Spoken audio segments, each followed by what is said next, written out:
I am Dr. Sudhakar Reddy Tirupthi, with 30 years of experience in modern medicine, specializing in pediatrics. But my expertise doesn't end there. I also have 15 years of experience in homeopathy, which I regard as spiritual medicine, along with some experience in Kundalini yoga and acupuncture. This diversity enriches my skill set, yet I prefer to be known as a holistic practitioner rather than a specialist. My approach to health and wellness is comprehensive, focusing on treating the whole person, not just the symptoms. This philosophy is the cornerstone of my YouTube channel, Try and Curable. Here, you'll find unique and insightful content on health topics that transcend conventional approaches, offering a treasure trove of valuable information that can significantly impact your life. If you're ready to embrace a holistic perspective on health, I encourage you to subscribe to my channel and share it with others. Together, we can spread the word and help people discover a new path to well-being. Thank you for your time and interest in my holistic health perspective. I truly appreciate it. Now, the largest vaccine study to date, it has identified some risks which are associated with them. And our next report brings you all the details. Take a look. New Zealand's Global Vaccine Data Network analysed data from 99 million people who received COVID-19 vaccines across 8 countries. Their findings show the vaccines are responsible for a slight increase in neurological, blood and heart-related disorders.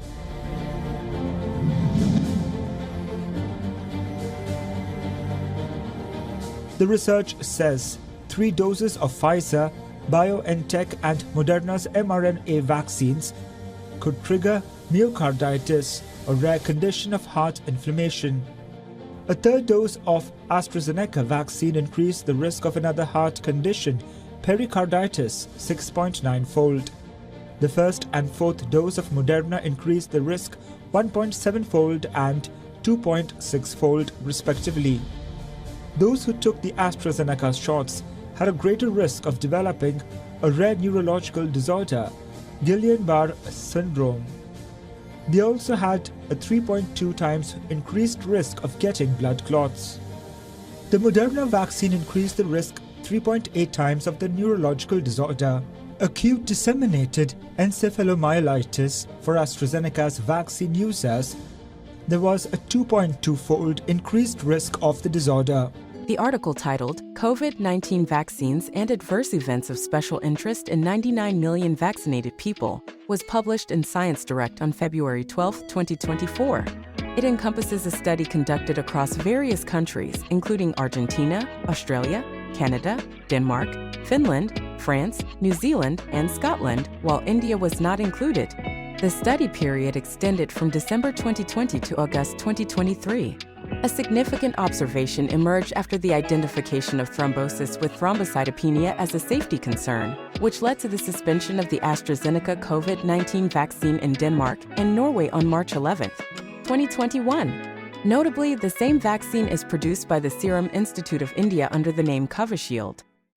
The Global COVID Vaccine Safety Project, established in 2021 under the multinational Global Vaccine Data Network, facilitates a comprehensive assessment of vaccine safety. This study aimed to evaluate the risk of adverse events of special interest following COVID vaccination from 10 sites across 8 countries. Using a common protocol, this observational cohort study compared observed with expected rates of 13 selected adverse events of special interest across neurological, hematological, and cardiac outcomes. Adverse effects of special interest occurring up to 42 days following vaccination with mRNA vaccines of Pfizer and Moderna and adenovirus vector vaccines of Oxford, AstraZeneca were included in the primary analysis. Risks were assessed using observed versus expected ratios with 95% confidence intervals. Prioritized potential safety signals were those with the lower bound of the 95% confidence interval, LBCI, greater than 1.5. LBCI stands for the lower bound of the confidence interval, which is a measure of statistical significance. An LBCI greater than 1.5 indicates a statistically significant safety signal, which is highlighted in red. An LBCI greater than 1 but less than 1.5 is also considered statistically significant and is indicated in yellow. An LBCI less than 1 signifies that the result is statistically not significant and is indicated in green.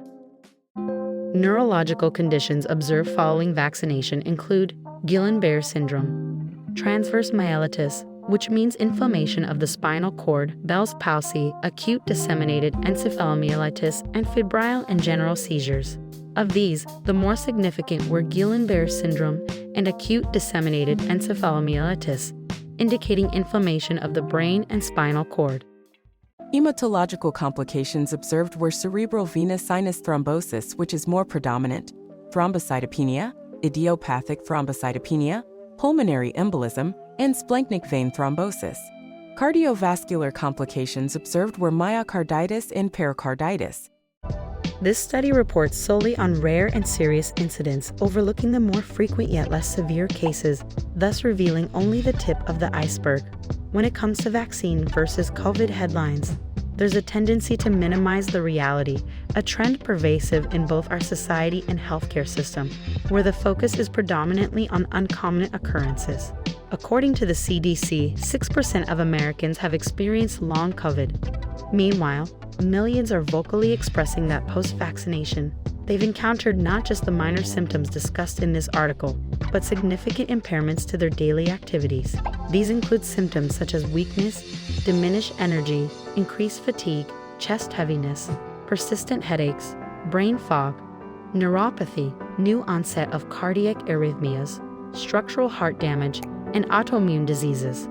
The question arises, why is the discourse centered around exceedingly rare side effects when common adverse reactions are prevalent? Notably, a higher incidence of long COVID has been observed among the vaccinated in some studies compared to the unvaccinated, or it is a mixed bag, underscoring a need to shift the conversation towards these more common side effects. Understanding the side effects of COVID-19 vaccinations is crucial, especially when they cause discomfort. Today, we're exploring safe, effective treatments for these symptoms, even weeks or months after your shot.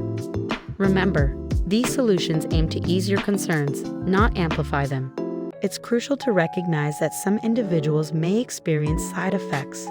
It's natural to have concerns about these effects, but it's also important to focus on the solutions available rather than the problems alone.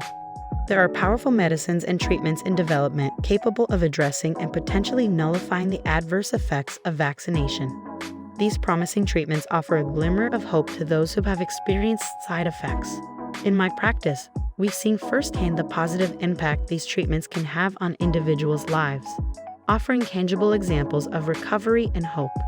These stories of healing and resilience are a testament to the effectiveness of these treatments and underscore the importance of staying informed and open to medical advancements. Stay tuned for the second part of our video series, where we will delve deeper into the specifics of these medicines, offering insight and information on how they can be a game changer for those affected by vaccination side effects.